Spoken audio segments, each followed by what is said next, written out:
Bonjour, bonjour. Je vous salue dans le précieux nom de notre Seigneur et Sauveur, le Seigneur Jésus-Christ. Ce matin, nous avons une très bonne nouvelle. Et cette nouvelle s'adresse aux hommes. Hier, j'ai parlé aux femmes concernant les grossesses non désirées. Aujourd'hui, je vais parler aux hommes. Mon frère, écoute-moi bien. Et toi aussi, ma soeur. Un être humain est la volonté de Dieu. Un être humain est la volonté de Dieu. C'est pour ça qu'il est écrit dans Jérémie 1, verset 5. Avant que je t'eusse formé dans le ventre de ta mère, je te connaissais. Et avant que tu fusses sorti de son sein, je t'avais consacré, je t'avais établi prophète pour les nations. Donc Dieu, en tant que Père, nous permet, avant qu'on vienne sur cette terre ici, cette terre des hommes là, il prépare tout pour nous déjà. Donc, aucun être humain n'est un hasard. Jamais. Aucun. Ça n'existe pas. C'est pour ça que toi, mon frère, quand tu enceintes une femme et qu'après tu dis que ce n'est pas toi, c'est une irresponsabilité. Et c'est un péché ce que tu fais. Et que tu vas le payer, bien sûr. Et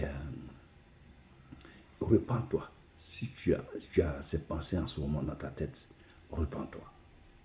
Et tourne dos à l'inconscience et engage-toi à prendre tes responsabilités pour aller reconnaître cet enfant. Puisque tu sais toi-même dans ton cœur que c'est toi. C'est pour ça qu'il ne faut pas refuser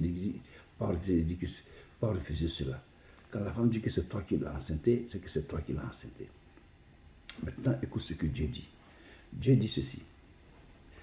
Quand je n'étais qu'une masse informe, tes yeux me voyaient. Et sur ton livre était tout inscrit les jours qui m'étaient destinés avant qu'aucun d'eux existât.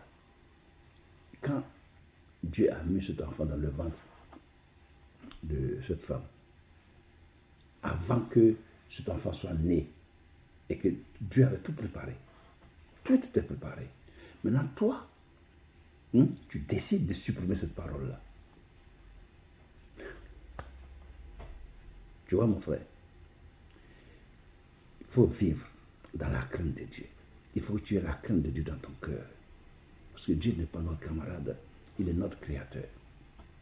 Même si tu vis à la je m'en fous, prends garde à toi. Parce que tout ce que tu fais, les comptes te seront demandés. C'est pour ça que je te demande, ne vis pas n'importe comment. Ne vis pas n'importe comment. Cela ne va pas t'arriver. Si tu ne veux pas que cette chose t'arrive, ne vis pas n'importe comment. Donne ta vie à Jésus, règle ta vie dans la vérité et vis dans la vérité. Tu comprends? Voilà. Ne vis pas n'importe comment. N'aie pas de copine gauche, droite, tu vois. Changer, ça c'est pas une vie, ça c'est pas une vie, ça. C'est pas une vie. Parce qu'il y a des problèmes là-dedans après. Tu comprends? Et ce que je te dis ici, le Seigneur nous dit dans Éphésiens 5, il dit, Éphésiens 5, verset 15, prenez donc garde de vous conduire avec circonception, non comme des insensés, mais comme des sages. Donc, conduis-toi comme un sage, quelqu'un qui est sage, tu vois, un enfant de Dieu qui est sage, conduis-toi. Et ne va pas coucher avec n'importe quelle femme pour que quand demain on te dit que tu m'as enceinté, tu dis non, c'est pas moi. Non, ne fais jamais ça. Si c'est toi qui as enceinté, accepte cet enfant et engage-toi à fournir de l'aide. Si tu n'as pas de l'aide, c'est pas grave. Fléchis genoux, demande pardon à Dieu. Seigneur, j'ai péché.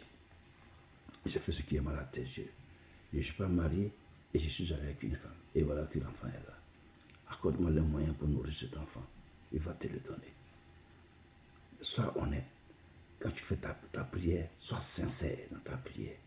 Sois sincère, il va t'aider. Mais ne dis pas que cet enfant n'est pas pour moi. Il ne faut jamais dire ça. C'est ça qui est le péché. Tu as compris ce que je t'ai dit? Et toi, la femme, n'enlève jamais cet enfant.